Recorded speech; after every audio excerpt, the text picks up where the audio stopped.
Jason Kimberly. I'm the executive pastor here at Church Alive, and so thankful that you're joining us today. We're continuing our journey as far as capturing information from all of our candidates as we move into November 3rd, and then also for the primaries in June. Some of our heart here at Church Alive is to make sure that we do our due diligence to allow you as a voter to be as informed as possible. So we've asked our candidates, we've invited them in, and continuing that journey to just give you the opportunity to get to know who these people are and get beyond just simply a name on a ballot on a sheet. And so we're so excited to have Audrey Trujillo join us today. Hi, thanks for having me. You're welcome. Yeah, absolutely. Thanks for coming in. Absolutely. You are going for District 23, if I'm not mistaken. Is that correct? Now, for those of you who are not familiar with District 23, that's the greater portion of Corrales. Mm-hmm. And that district will go pretty much along the river, parallel along the river, all the way to Montano, if I'm not mistaken, correct? The Coors and Montano. Coors and Montano. Mm-hmm. So it's a narrow strip just on the west side of the river, but it does include all of Corrales. Now, I'm going to be asking Audrey some questions that would be in the interest of the church. And also, I'm going to make the invitation. You can see us on YouTube, Vimeo, Facebook Live, and other social media outlets. I'm going to check the chat at the end of our conversation. And if you have any specific questions that you would like to ask Audrey, please log in, chat, let us know, and I'll look to follow through and see if we can have a couple questions in addition to ours this morning. So, Audrey, tell me a little bit about yourself. I know you've got a background in criminology. Mm-hmm. And I have a bachelor's in criminology, a bachelor's in Spanish and Portuguese, and a master's in a public administration degree with an emphasis in justice administration. Justice administration? Yes. Wow. How did that come about? Well, my criminology kind of led me into that one. I actually was going to go to law school, and I thought I'd go into the master's program because they had that public administration degree at UNM. And then after that, I met my husband, and, I come from a very traditional family where the mom stays home. My mom was home. We would come home after school, and it was nice to have a mother figure home and making tortillas and just a real traditional upbringing. And I felt that was something that I wanted to do with my kids when we decided to have children when we got married. We've been married about 20 years. Oh, wow. 20 years. Mm-hmm. Wow. We're right behind you. We got 13, my wife and I, so we're going to be constantly playing catch-up on you guys, I guess. Absolutely. That's beautiful. Big families, that's what we need. Yes, absolutely. So let me ask you this. Why public office? It's not an easy thing to go into public office. Certainly to even think about the idea of public office, you got to be passionate. Mm-hmm. Why decide to suffer the slings and arrows of outrageous political fortune? Why public office? Well, number one, it's important. It's important to get involved, especially as a mother, as a person in the community. We need to get involved in our politics, regardless of how we feel about politics. Politics gets a real bad rap because we don't have the best people in there. And, the last maybe 20, 30 years, we've seen a decline in our values. Christian values, moral values, family values. And I have children, I have stock in this game, and I want them to have a good future. I want them to be able to stay in New Mexico, number one, and give back to our community. And right now, with who we have in office and the route we're going, there's not much benefits in staying in New Mexico after you graduate from college or even from high school. Yeah. So, we need to really look at those things. And as a District 23 legislature, I think we have some impact there, especially in our own districts. Yeah. So now, that probably leads into another question. Are there specific things that you're most passionate about? Is there one particular issue that drives you? Are you looking to be a public servant in a general sense? Are there a collection of a few things that are just really hitting you hard?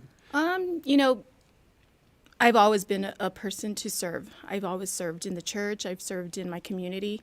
I was an activist for some of the major bills that we were coming across on HB 51, which was the late-term abortion bill.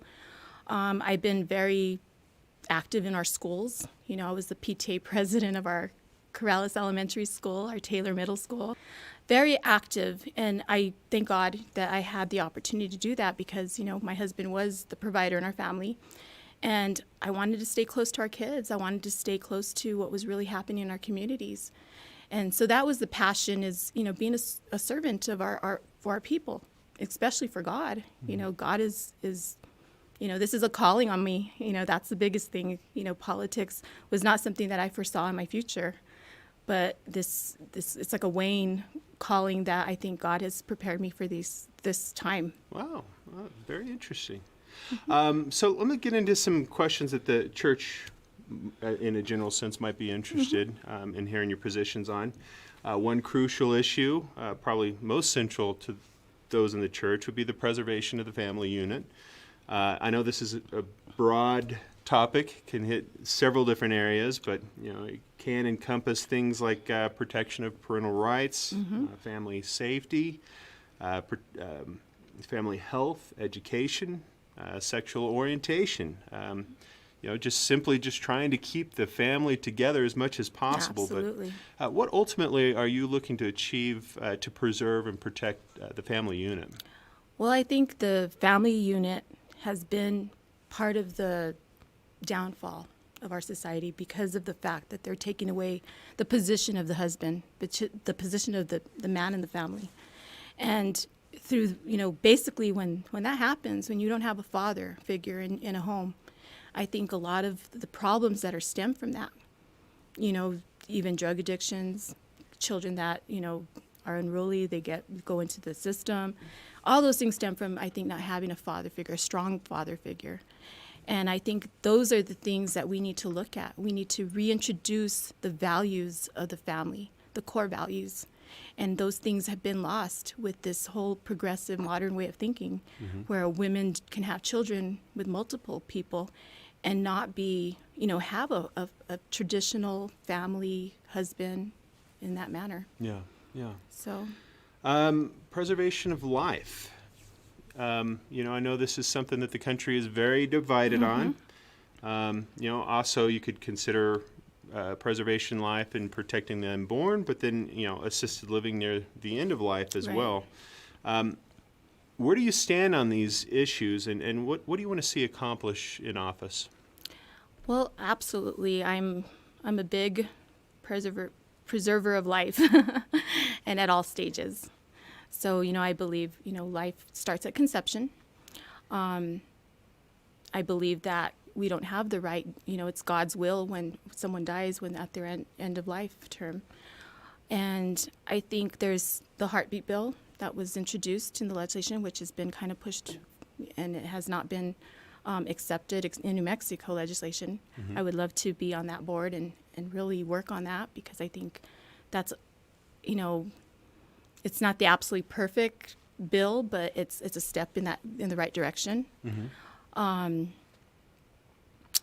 just believe that life is life. You know, God has gave us that gift, and we don't play God by saying who lives and who can't. Yeah. Now, you mentioned the HB 51 bill.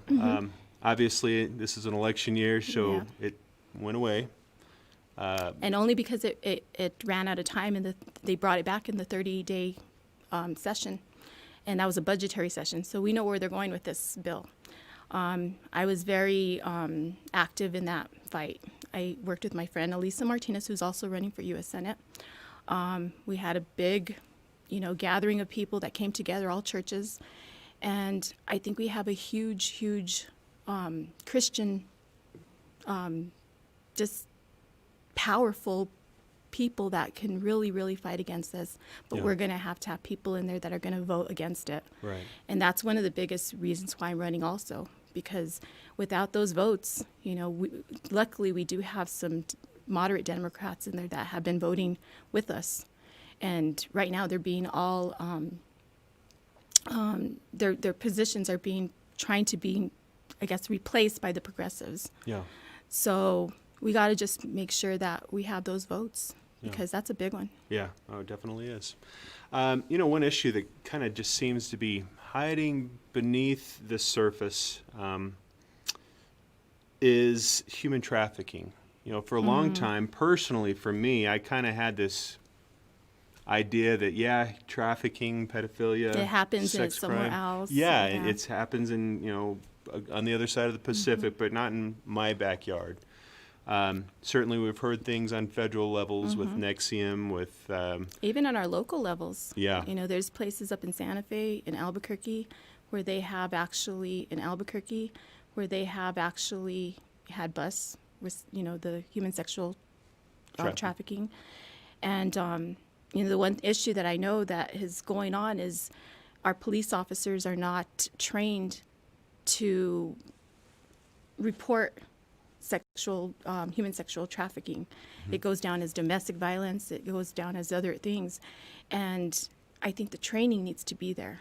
Even in the people that work at the airports, there's a lot of things that can be very successful in stopping this and actually helping our president, stop this type of thing, because this is bigger than even drugs. There's a big issue with human sexual trafficking. Yeah. So you're prepared as you go into office. You're prepared to do what you can. Absolutely. Fair enough. That is something that's really, Yeah. that's against our humanity. Right. So the free exercise clause. Well, before I ask this question, I want to remind, if you're out there and you're listening, if you have a question for Audrey Trujillo, especially if you live in District 23, which covers Corrales and right along the river, please reach out. Be happy to send any questions that we have come across.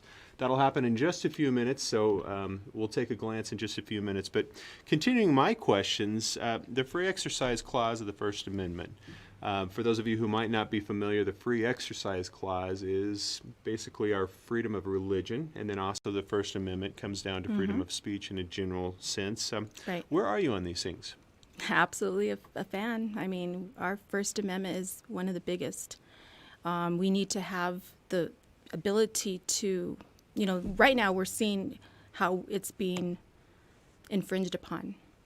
Our churches are being closed down. We're told not to sing in church. These things are big because, that's something that is in our First Amendment constitutional rights. Those are God-given rights. And if those things are taken away from us, God is a very jealous God. And I think that, our pastors need to step on board, and they really need to protect these rights because, we don't live in the same realm as people that are non-believers.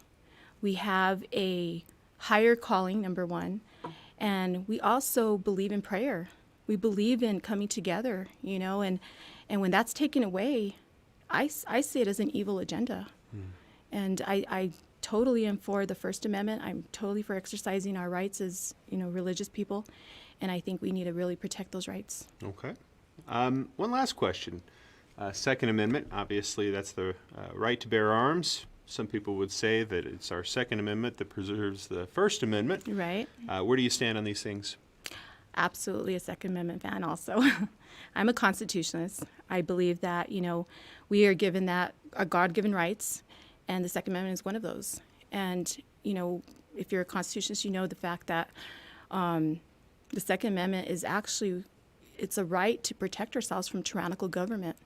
And right now, that's what we're seeing. We're seeing that in the legislature. We're seeing how we're being governed by a kind of like dictatorship, instead of listening to the people, these people on top are projecting what they want on our lives. So. Well, that's great. So I'm going to have one last question, but I'm going to hold it. For now, should we take a look at chat and see if there's anything, sure. any questions that we might have? Let's take a quick glance here. And make sure that I'm not missing anything. Let's see.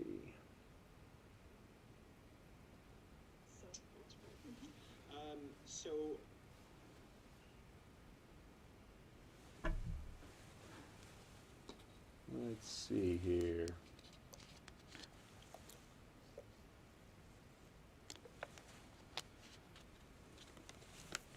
believe, take a look at Facebook, and then if I don't see anything, then we are going to continue on. Let's see, 25. I believe we're good. Okay, so Audrey, let me ask you this. As we wrap up, and before I do ask this question, I'll just kick out to our audience as well. If you want more information on Audrey, you can go to her website at Audrey for New Mexico. It's a great place to get additional information on her, things that she's passionate about. Also is a great place to make a donation if you feel to support and are passionate about supporting her campaign. I'm sure you could probably use it a little bit. Absolutely. But as we wrap up, how can we support and be in prayer for you?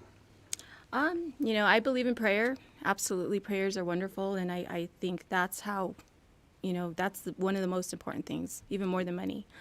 By the grace of God, He will put us, either myself or the person I'm primarying in, and we will be warriors for the people, warriors for our Christian community also. That's great. Well, Audrey, thank you for your time. I appreciate you coming in, and it's definitely been a pleasure to get to know you and hear some of the things that you're passionate about. Thank you. Hopefully for those of you who are out in District 23, you found this to be helpful as well, so that as you go into that booth in June, and you also go into that booth on November 3rd, you have a name with this, you have a face with the name as you go into that ballot box. So blessings to all of you who are out there, and have a great day. Thank you.